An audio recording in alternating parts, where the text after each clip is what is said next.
하나님 주신 말씀은 신약성경 베드로전서 2장 9절 말씀입니다. 한 절 말씀을 저와 여러분이 함께 봉독하겠습니다. 그러나 너희는 택하신 족속이요 왕같은 제사장들이요 거룩한 나라요 그의 소유가 된 백성이니 이는 너희를 어두운 데서 불러내어 그의 기이한 빛에 들어가게 하신 이의 아름다운 덕을 선포하게 하려 하시니라. 아멘. 우리 모두가 인생을 살아가는 길을 걷다 보면 광야를 걷던 이스라엘처럼 그 환경이 녹록하지만은 않습니다. 선택받은 백성이라 할지라도 가나안 땅에 가기까지 그 광야를 물도 없는 곳, 거칠은 곳, 태양과 또한 어려움을 견뎌내고 또 통과하여 그들이 가나안에 들어간 것처럼 우리의 인생도 아마 그리 비슷한 것 같습니다. 예수를 잘 믿던 잘 믿지 않던 신앙생활을 하면서 이 땅에 우리가 살면서 당하는 어려움과 고통과 또한 두려움들이 우리를 휩싸이고 있습니다. 우리는 이런 광야 같은 인생을 예수 그리스도를 붙들고 지나가야 합니다. 그 주님과 함께 지나갈 때, 그 속에서 주님을 놓치지 않을 때 우리 주님은 우리를 거룩한 하나님의 나라로 인도하시고 오히려 그 거칠은 어려움 속에서 저와 여러분의 원석을 찬란한 빛나는 보석과 같이 밝게 아름답게 세워가실 줄로 믿습니다. 오늘 하나님께서는 2장 9절 말씀을 통해서 세 번째 그리스도인의 정체성을 말씀하십니다. 제일 먼저는 택하신 족속이라 하셨죠. 그렇습니다. 오직 우리는 하나님의 은혜와 사랑으로 택함 받은 사람들입니다. 거기서 시작하는 것입니다. 그 하나님의 은혜와 사랑은 결코 사라지지 않고 날이 갈수록 더욱더 풍성하여지는 것입니다. 두 번째 그리스도인의 정체성은 왕같은 제사장이라 하셨습니다. 왕같은 권세로 이 땅을 살면서 하나님 앞에 예배드리는 자다. 그렇게 말씀해주고 계십니다. 오늘 나눈 말씀은 세 번째 그 정체성으로 거룩한 나라라 그렇게 말씀하십니다. 여러분, 이 정체성을 나누는 동안에 우리가 어떤 사람인지를 잊게 만드는 마귀의 원수와 계략을 예수의 이름으로 물리치시길 바랍니다. 나는 이런 사람이다. 성경에 이렇게 기록되어 있다. 그걸 믿음으로 붙들고 승리하는 저와 여러분이 되시기를 주님의 이름으로 축복합니다. 세 번째 정체성은 거룩한 나라라고 하셨는데 제일 먼저 우리가 기억해야 될 것은 하나님 나라와 거룩한 나라를 혼동하거나 같게 동일하게 생각해서는 안 됩니다. 다른 것입니다. 하나님의 나라는 성경에서 주의 나라, 영원한 나라, 그리스도의 나라, 진동하지 못하는 나라, 이런 많은 다른 이야기들로 표현이 되어 있습니다. 그러나 성경 전체에 어디에도 하나님의 나라가 거룩한 나라라는 표현이 없습니다. 베드로전서 2장 9절에 이 성도의 정체성을 얘기하는 거룩한 나라라는 이 말은 성경 66권 중에 딱 여기 한 군데 존재하고 나타납니다. 그리스도인의 정체성을 말하기 위하여 너희는 거룩한 나라라. 이것을 하나님의 나라 동일시해서는 안 됩니다. 왜 그런가 하니 이 얘기를 안 할 수가 없어요. 베드로 사도가 구별해서 썼기 때문에. 여러분, 히브리어에서 하나님의 백성을 칭하는 단어는 고유합니다. 암이에요. 암이에요. 그리고 이방인을 칭하는 단어는 고이라는 단어입니다. 고이. 아주 구별해서 씁니다. 그 백성이 할 때 이스라엘 백성을 쓸 때는 반드시 암을 썼고 가나안 백성 할 때는 언제나 히브리어 고의를 썼어요. 완전히 구분해서 썼습니다. 그런데 이 단어를 헬라어로 신약 성경을 쓸 때 그 전통을 이어받아서 하나님 나라 백성이라고 할 때는, 하나님의 나라라고 할 때는 바실레이아라는 단어를 씁니다. 그러니까 히브리어에서 이스라엘 백성 암이라는 단어를 그대로 번역한 단어예요. 그래서 성경을 보게 되면 하나님의 나라, 하나님 나라 할 때는 항상 바실레이아, 나라, 백성 그런 뜻으로 씁니다. 그러나 신약 성경에서도 이방인, 하나님 나라 백성 외에 다른 민족들을 가리킬 때는 언제나 히브리어 구약에서 고의를 썼던 것처럼 신약에서는 에드노스라는 단어를 사용하고 있습니다. 여기 거룩한 나라라고 할 때 이 나라라는 단어는 하나님의 백성, 하나님의 나라를 뜻하는 히브리어 암을 번역한 바실레이아가 아닙니다. 이 거룩한 나라라는 이 단어는 히브리어 이방인을 말할 때 쓰는 단어 고의를 번역한 에드노스라는 단어입니다. 그래서 헬라어로 얘기하면 하기온 에드노스 이렇게 얘기를 구별하여서 한 것입니다. 신약 성경에는 이 에드노스, 이 나라라는 바실레이아와 다른 이 나라라는 단어는 90% 이상이 이방으로 번역되었습니다. 열방, 만국, 열국 완전히 구분해서 쓴 단어예요. 그러니까 하나님 나라의 백성이 아닌 모든 사람들을 가리킬 때 에드노스라는 단어를 쓴 것입니다. 그러므로 거룩한 나라는 하나님의 나라를 뜻하지 않습니다. 하나님 나라와 거룩한 나라는 단어 자체가 구별되어 있습니다.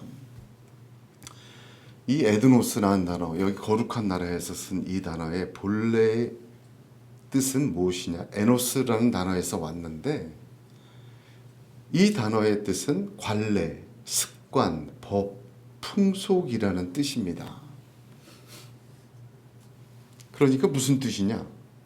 관례가 틀리고 습관이 틀리고 법이 다르고 풍속이 다른 사람들, 그 무리들, 그 민족들, 그 백성들을 에드노스라고 불렀어요. 이스라엘 사람들은 율법을 가지고 제사를 지내고 안식일을 지키고 정결례를 행해서 먹는 것도 가려했습니다. 그러니까 얼마나 이스라엘 사람들은 지구상에서 독특한 사람들입니까? 유일하게 율법을 가지고 그렇게 살았으니. 그런데 이스라엘 입장에서는 하나님의 이 고유한 것을 받은 것은 우리밖에 없다. 우리는 하나님의 백성이고 나머지는 이상한 풍습, 이상한 풍속, 이상한 법, 이상한 관례, 이상한 습관, 이상한 먹는 습관 행하는 이방, 열방, 에드노스다. 이렇게 표현을 한 것입니다. 이방인들은 우상을 섬기고 자기들의 고유한 풍습과 또한 명절과 습관과 법을 가지고 살았습니다. 사도 베드로는 오늘 이 단어를 가지고 성도의 정체성으로 사용합니다.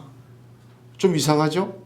성도를 보고 거룩한 나라, 거룩한 열방, 이상한 나라 그렇게 부르고 있는 것입니다. 그러면 이 뜻이 무엇입니까? 그렇습니다. 거룩함이 풍습이 되고 거룩함이 법이 되고 거룩함이 습관이 되고 거룩함이 관례가 되어 살아가는 족속, 민족 누구냐? 그리스도인들이다. 어디서? 어두운 세상 속에서. 어디에서? 죄 많은 세상 속에서. 어디에서? 자기의 육신과 세상의 권력을 가지고 사는 사람들 속에서 너희는 이상한 사람들이다. 왜? 거룩함을 풍속으로 삼고 거룩함을 법으로 삼고 거룩함을 관례로 삼고 거룩함을 풍속으로 갖고 사는 자들이 그리스도인들이다. 그렇게 정의하고 있는 것입니다. 우리가 해외여행을 하다 보면 서양 사람들은 동양인을 잘 구별하지 못하지만 동양인끼리는 일본 사람인지 중국 사람인지 한국 사람인지 대본에 알아요. 대본에 알아요. 뭐 여권을 보고 뭐 여권의 색이 다르죠.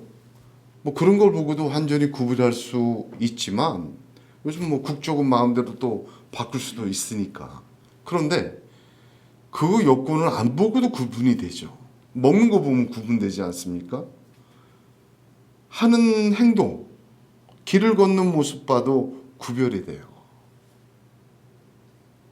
어쩌면 그렇게 다릅니까? 아마 일본 사람들한테 미안합니다라는 스미마셍을 못하게 만들면 그분들 아주 힘들어할 거예요. 앞으로는 스미마셍 하지 마세요. 그럼 그분들 불편해할 거예요. 얼마나 스미마셍을 많이 하는지 조금만 스쳐도 스미마셍. 안 부딪히려고 조심하고 누가 봐도 여권 안 보고 뭐 말 안 해도 이 사람 일본 사람이구나 딱 구분이 됩니다. 무엇 때문에? 습관과 관습과 풍속과 하는 거 보고. 이건 뭐 독특해요. 말을 안 해도 압니다. 초창기 예수 믿는 사람들이 로마 시대에 예수를 믿고 몰래 교회 예배를 드리고 오는데 티가 나요. 숨길 수가 없어요. 저 사람 이상하다. 갑자기 얼굴이 바뀌어요. 말투가 달라져요. 사람이 변한 것 같아요. 몇 년 전에 저희 동기 목사님이 그 부친상을 당했습니다. 그래서 제가 일산에 있을 때인데, 그래서 그 조문을 갔는데 밤에 조문을 가게 됐어요. 근데 거기 모인 분들이 거의 다 목사님들이셨습니다. 목사님들인데 그 목사님, 상당한 목사님의 매형은 철저한 불신자였어요. 그 조문하고 저녁 시간에 같이 조곤조곤 앉아서 얘기하고 뭐 참 예배드리자 하고 그러고 있으니까 이 철저한 불신자 매형이 아주 불편해하셨던 거예요. 견디다 못해서 막 소리를 지르시더라고요. 여기는 이상한 데라고. 장례식장에서 술도 안 먹고 도박 화투도 안 치고 이상한 노래나 부르고 앉아서 조근조근 떠들고 있다고. 여기 북한 같다고. 막 그렇게 혼자 막 그렇게 술이 취해 갖고 오셔갖고 말씀하는 걸 들은 적이 있습니다. 어떻게 보면 일반적인 조문 문화나 장례 습관에서 그리스도인들은 다르지 않습니까? 완전히 다릅니다. 성도는 거룩한 나라입니다. 거룩함이 자신의 삶의 법이요, 자신의 풍습이요, 자신의 관례가 된 무리들입니다. 그래서 그 성도는 이 땅에서 좀 이방인과 같습니다. 특별한 민족이죠. 그게 거룩한 나라의 뜻입니다. 물질과 탐욕과 자기만족과 쾌락과 자기 성공을 풍습과 관례와 법칙으로 사는 사람들 사이에서 성도는 이상한 사람들입니다. 이방인들입니다. 율법을 아직도 지키며 예수님을 구세주로 영접하지 않는 이스라엘에게도 성도는 에드노스인 것입니다. 그런데 그 이상한 삶의 방식을 가지고 있던 무리가 화형을 당하는데 찬송을 합니다. 맹수의 먹이가 되는데 두려워 떨면서도 거룩한 천사의 모습으로 변합니다. 돌에 맞아 죽으면서도 하늘의 문이 열리고 영광의 찬양을 하게 됩니다. 천사와 같이 영광스럽게 순교하는 모습을 보게 됩니다. 로마의 금권과 권력과 향락과 물질 만능주의가 저 이상한 사람들이 그렇게 이상한 짓을 해도 금방 끝날 것 같다고 생각했던 사람들은 큰 코를 다쳤습니다. 그 거룩한 삶의 방식 때문에 로마는 무너지고 로마는 그 거룩한 삶의 방식으로 변화되었습니다. 우리나라에서도 여기 모태신앙인 분들은 잘 모르시겠지만 저같이 일대신앙 이런 사람들은 가정에서나 그 무리에서 중간에 교회를 다니게 되면 이상한 사람 취급받습니다. 왜 안 하던 짓을 하냐. 일요일마다 어디를 나가요. 그것도 깨끗하게 차려입고 안 하던 짓을 하는 거예요.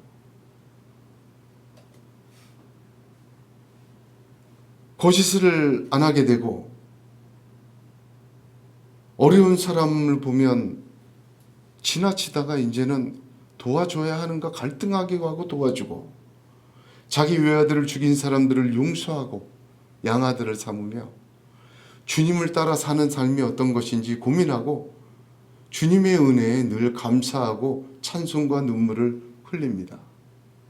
기도하는 모습이 그 가정이나 공동체에서 이상해 보이기 때문에 수건과 이불을 뒤집어 쓰고 눈물을 흘려가며 밤에 기도합니다. 이상한 사람이 되는 거예요. 죄 안 하던 짓을 하는 거예요. 새로운 삶의 방식, 새로운 문화, 새로운 풍습, 새로운 관습, 이런 이방인들을 보고 사람들은 예수를 믿고 교회를 다니기 시작하였습니다. 그렇습니다. 초창기 교회의 그리스도인들이던 지금 불신 세상에서 예수의 은혜를 받고 예수 믿고 교회를 나오는 사람이던 그들 눈에는 이상한 사람입니다. 성도는 거룩한 나라, 이상한 사람입니다. 하나님 나라에 속한 거룩한 무리가 성도입니다. 그러므로 거룩한 나라라는 뜻은 하나님 나라 백성의 모습이고, 하나님 나라 백성의 특징이고, 하나님 나라 백성의 구별되는 독특함이며, 하나님 나라 백성만이 가질 수 있는 색깔이요 정체성입니다. 왜? 거룩함이 삶의 기준이 되어버리니까요.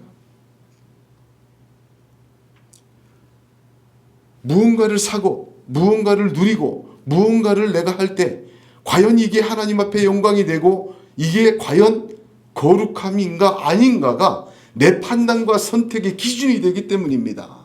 내가 여기를 걷고 여기를 가야 하고 여기를 만나야 하고 무슨 말을 해야 되고 내가 어떤 것을 취하고 어떤 마음가짐을 갖고 수없이 많은 마음의 생각과 감정과 생각과 판단과 앞길을 생각하도록 과연 그것이 예수 그리스도의 빛을 나타내는 거룩한 길인가? 그것이 내 기준이 되고 그것을 따라가고 그것을 위해 포기하고 그것을 위해 기도하고 그것을 붙들기 위해 모든 것을 배설물과 같이 여길 수 있는 믿음으로 사는 사람, 거룩한 나라입니다. 그들이 성도의 정체성입니다.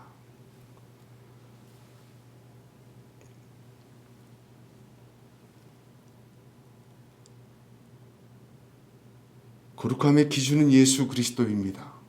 왜냐하면 우리가 예수로 말미암아 거룩하게 되었기 때문입니다. 우리는 주 예수 그리스도의 십자가의 피로 구별되었습니다. 우리는 예수 그리스도의 십자가의 은혜를 믿고 붙들므로 하나님 백성 되었습니다. 하나님은 그리스도를 통해 우리를 보시고 우리를 아시고 우리를 세우십니다. 그러므로 우리의 구별, 거룩의 기준과 모습과 방식은 예수 그리스도 한 분이십니다. 예수를 닮아가는 삶. 시편에는 강건하면 80이요. 요즘은 100세 시대 다 넘습니다만. 여러분 인생이 몇 년 남으셨습니까? 아무도 알 수 없죠. 나오는 거는 순서가 있어도 가는 거는 순서가 없다고 하지 않습니까? 광야 같은 인생을 살면서 정말 하나님 앞에 섰을 때 하나님 나는 거룩한 나라로 내 정체성을 지키며 주의 영광과 빛을 드러내기 위하여 어느 부분을 애쓰며 살았습니다 하는 말씀을 살아계신 주님 앞에서 할 수 있는 은혜가 있기를 원합니다. 예수의 마음을 품고 예수의 말씀에 따라 예수의 약속을 믿고 다시 오실 예수님을 기다리고 사는 사람, 그 거룩함이 자기의 삶의 기준이 되고 선택의 기준이 되며 내가 포기하는 대가가 되고 내가 간절히 사모하는 최고의 것이 되시기를 우리 주님의 이름으로 축복합니다. 예수로 시작하고 그리스도와 함께 살고 예수를 전하고 예수를 사랑하고 예수로 옷 입는 그 상태뿐만 아니라 오직 예수를 믿는 믿음으로 끝까지 순종하고 오직 예수의 삶을 따라가는 그 순종의 삶이 저와 여러분에게 있기를 간절히 소원합니다. 거룩한 나라는 그러므로 예수 그리스도를 믿음으로 구원받은 자가 예수 그리스도로 살아가는 삶을 의미합니다. 하나님 나라에 속하여 예수로 살아가는 자, 이 땅에서 세상 나라에서 전혀 이상하게 보이는 이방인이 되는 것입니다. 왜냐하면 예수로 살고 예수로 증거하고 예수를 사랑하고 예수의 말씀대로 순종하고 예수님처럼 마음 먹고 예수님처럼 사는 풍습과 관습과 법으로 이 땅을 살아가기 때문입니다. 그러므로 성도는 하나님 나라 안에서 이 세상을 거룩한 나라로 사는 사람입니다. 세상은 교회 다니는 사람들에게 다른 것을 요구합니다. 우리 가끔 그런 말 듣죠. 아유, 교회 다니는 사람이 더해. 교회를 다니면 세상 사람들은 교회 다니는 사람 무언가 좀 달라도 다르기를 원합니다. 그러나 오늘날 우리 성도들과 교회는 이 세상과 같아지려고 애를 씁니다. 우리는 너희와 다르지 않음을 증거하고 보여주려고 애를 씁니다. 에드노스의 요소를 제거합니다. 우리의 정체성을 가리고 지워버립니다. 그들 사이에서 우리가 이방인이 됨이 당연하거늘 그 이방인이 되지 않기 위하여 우리의 거룩한 나라의 특성과 색깔과 빛깔을 덮어버립니다. 효과적이고 또한 유익하다는 이유 하나로 거룩함이 삶의 방식이 되지 않고 세상 사람들과 똑같이 탐욕과 이익과 성공과 부귀와 권세와 이 땅에 사라지는 것들을 염두에 두지 말라고 그렇게 말씀하셨는데 먼저 그의 나라와 의가 아니라 내 필요한 것을 먼저 구하는 그런 사람들이 적지 않은 것도 사실입니다. 자기의 정체성이 지워지고 선교가 되겠습니까? 전도와 선교라는 명분으로 전도할 뿐 예수 그리스도를 지워버리고 선교할 목적 하나님 나라를 가려버리면 그게 무슨 전도와 선교입니까? 목적을 배반한 방법은 사악합니다. 하나님은 결과뿐만 아니라 과정도 보시고 하나님은 그 열매보다 동기를 더 보시는 하나님이십니다. 종교 색채, 기독교 색채 싹 지우고 너희와 같아지려 거룩한 이방인 되기를 포기합니다. 저는 이 우리의 정체성을 지워버리고자 하는 이 시도는 신앙인들의 탐욕이라고 봅니다. 이방인으로 사는 것 자체가 많은 수고와 손해와 고통을 받습니다. 이방인으로 사는 삶에는 쉽지 않은 길이 펼쳐져 있습니다.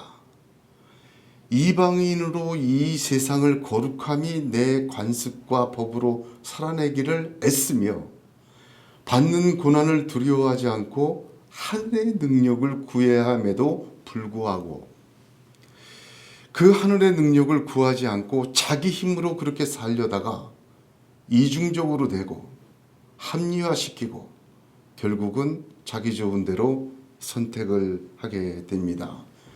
늘 기도해야 돼요. 늘 성령 구해야 합니다.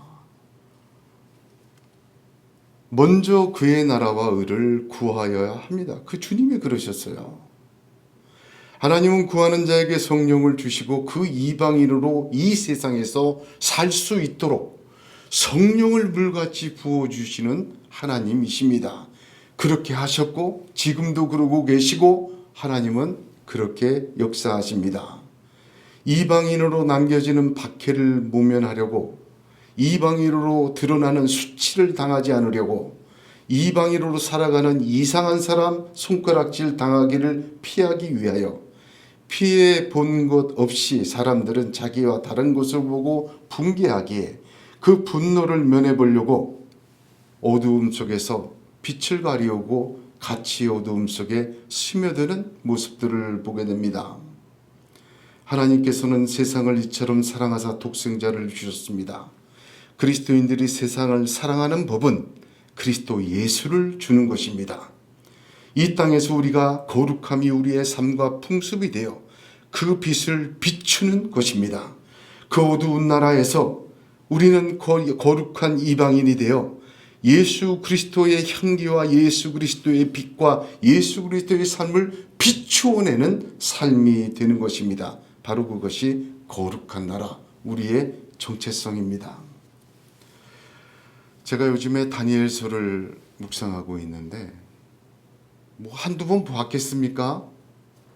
그렇지만 묵상하다 큰 은혜를 받습니다.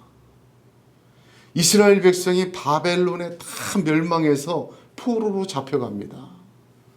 다니엘서 시작이 어떻게 됩니까?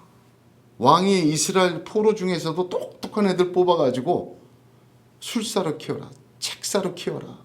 그 명령을 받고 왕의 음식을 내려줘서 그 포로 중에 똑똑한 애들 그 4명을 잘 먹이고 잘 세우고 책을 주고 가르칩니다.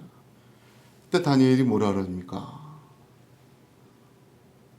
내가 이것을 먹고 더럽히지 않게 해달라. 채소를 원합니다. 그리고는 그들이 그렇게 먹고 더 얼굴이 밝아지고 더 얼굴이 좋아졌습니다. 다니엘이 총리가 되어서 꿈을 해석해서 총리가 되지 않습니까? 그 바벨론이라는 최고의 세상 속에서 그는 바벨론 전국을 다스리는 총리가 돼요. 너무 뛰어나니까 다른 사람들이 저것 좀 끌어내리고 저 포로로 잡혀온 주제 저것 좀 어떻게 모함해서 좀 끌어내려야 되겠는데 도대체 끌어내릴 책 잡을 것이 없어요. 욕심을 부리나 무슨 향락을 즐기나 또 바벨론 왕을 넘어서나 다리오 때 이야기입니다. 바벨론 왕 다리오 때 얘기입니다. 그래서 그들이 이렇게 결론을 내립니다. 다니엘은 그 하나님의 율법에서 근거를 찾지 못하면 그를 고발할 수 없으리라. 여러분, 바벨론의 모든 사람들이 저 거룩함을 법으로 지키며 사는 다니엘은 그 거룩함을 포기하지 않게 하고는 끌어내릴 수가 없어. 그러고는 왕을 설득해서 왕이시여 딱 14일만 왕 이외에 절하고 경배하는 자는 다 죽이시옵소서. 그러니까 왕이 그래 전국에 반포하자 엄히 명령을 내립니다. 그러나 다니엘이 이 조서에 왕의 도장이 찍힌 것을 알고도 자기 집에 돌아가서는 욱방에 올라가 예루살렘으로 향한 창문을 열고 전에 하던 대로 하루에 3번씩 무릎을 꿇고 기도하며 그의 하나님께 감사하였더라. 죽이겠다는 그 조서에도 다니엘은 자신의 이상한 거룩함의 삶을 지켜냈습니다. 결국 그 고관들은 승리했죠. 다니엘을 사자굴에 집어넣습니다. 그 결론은 우리가 너무나 잘 알죠. 천사가 와서 사자의 입을 막아버렸고 다니엘은 살아났고 그를 모함했던 그 바벨론의 고관들은 일가족 전체가 사자굴에 던져져 사자 맹수의 밥이 되고 맙니다. 그리스도인의 정체성을 바벨론 속에서도 끝까지 거룩한 나라로 지킨 모습입니다. 세상은 그 거룩한 나라 외에는 우리 예수 믿는 사람들을 넘어뜨릴 수 없기에 원수마귀 사단은 그 거룩함을 가타짐으로 포장하고 그래서 그 거룩함을 버릴 수 있도록 애를 쓰고 꾀를 피합니다. 다니엘의 이야기는 바로 거룩한 나라의 이야기에 하나님의 뜻인 줄로 저는 믿습니다. 세상과 같아지려는 시도들을 그만 멈추어야 합니다. 전혀 다른 이방인이 우리의 칼라입니다. 우리 성도 하나님의 나라를 받은 백성들은 우리만의 칼라가 있어야 합니다. 거룩함은 능력입니다. 이 세상을 예수 그리스도의 거룩함으로 살아내는 것이 중요합니다. 세상을 배척하는 것이 아니라 세상 속에서 또 다른 예수의 방법과 예수로 세상을 사랑하는 정체성이 필요합니다. 바벨론과 같은 세상에서 우리는 또 다른 다니엘이 되어야 되겠습니다. 그 다니엘의 정체성은 포로에서 더욱 빛나였고 다니엘의 정체성은 그 어두움 속에서 더욱 이상하였고 그러나 하나님의 영광을 드러내었고 세상은 그를 보고 하나님을 찬양하게 되었습니다. 이 편지를 받고 있던 로마 시대 그리스도인들은 굉장한 박해를 앞두고 박해를 당하고 어려움을 당하고 있었습니다. 그런데 베드로 사도는 그들에게 너넨 거룩한 나라라고 이야기합니다. 어두운 속에서 하나님의 기이한 사랑의 빛을 선전하는 도구다라고 이야기를 하고 있습니다. 거룩한 나라로 이방인으로 살 때 당하는 모든 고통과 어려움과 두려움들,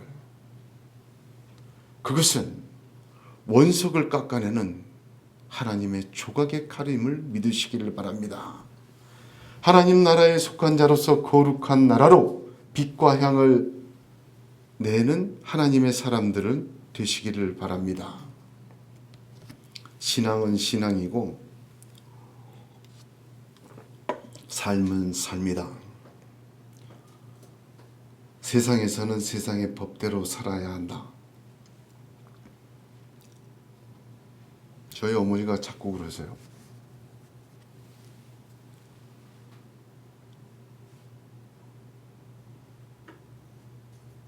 어떻게 보면 저를 사랑하는 분들이 저에게 그런 조언들을 참 많이 하십니다.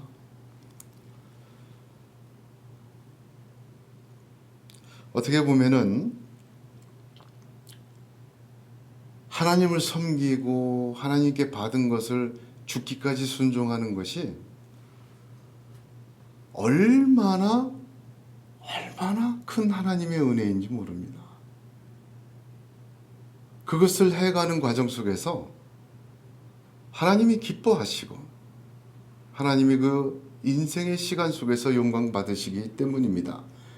그런 기회를 받았을 때 여러분 하나님께 감사할 수 있기를 주님의 이름으로 축복합니다. 더 위험한 것은 세상과 다르게 보이는 모든 것을 걷어내자고 하는 사람들입니다. 그럴듯한 슬로건과 목표를 가지고 말입니다. 그들에게는요, 하나님 나라는 더 이상 하나님이 왕된 나라가 아닙니다. 사람이 왕된 유토피아죠. 세상과 함께 사는데 방해되는 모든 것을 제거하고 다르게 보이는 모든 것을 다 구체적으로 지혜롭게 피해갑니다. 그러니 예배인지 콘서트인지 구별이 되지 않습니다. 설교인지 강연인지 구별이 없습니다. 하나님보다 세상 철학과 인지상정의 논리로 말을 하고 그러다 보니 성경을 짜집게 하게 됩니다. 성경은 하나님의 말씀과 뜻입니다. 이것을 사람의 말과 뜻으로 일치시키려면 필수적인 작업이 짜집기입니다.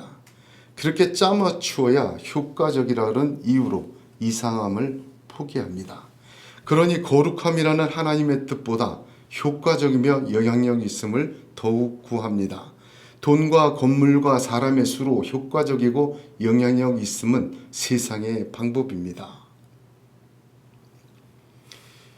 어떤 유명하신 목사님이 목회자 세미나에서 여러 가지 동감되고 은혜되는 말씀을 하시는데 그 중에 하나가 제가 인상이 깊었습니다. 그 중에 한 말씀이 뭐냐면 요즘 목회자들은 사람을 이해해야 한다는 것입니다. 그분 굉장히 유명한 분입니다. 영향력 있는 분인데 사람을 이해해야 한다. 저는 그분에 대해서 얘기할 수 있어요. 그분의 책을 거의 다 읽었고 그분의 설교를 몇백 편을 들었으니까요. 아, 그것이 저분의 한계였구나. 저는 그렇게 생각을 합니다. 맞다. 저분이 얘기한 게 저거였구나. 사람을 이해해야 한다. 맞습니다. 그런데 5가지 목회자의 새로운 세대에 대한 자질을 이야기하면서 하나님에 대한 순종과 이해는 없었습니다. 이것은 매우 심각한 문제입니다.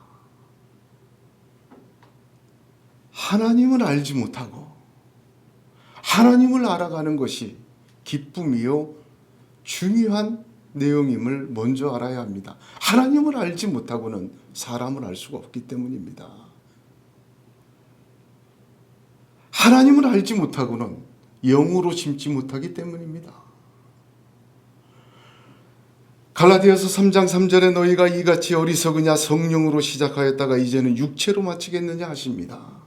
로마서 8장 5절 7절에 육신을 쫓는 자는 육신의 일을 영을 쫓는 자는 영의 일을 생각하나니 육신의 생각은 사망이요 영의 생각은 생명과 평안이라고 하였습니다.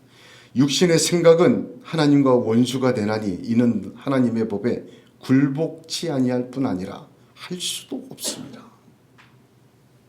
그렇습니다. 같이 가면 좋지만 육신의 생각대로 하나님 알 수가 없어요. 사람의 인지상정과 사람의 법으로는 하나님 깨달을 수가 없습니다. 왜 성경이 계시라고 합니까?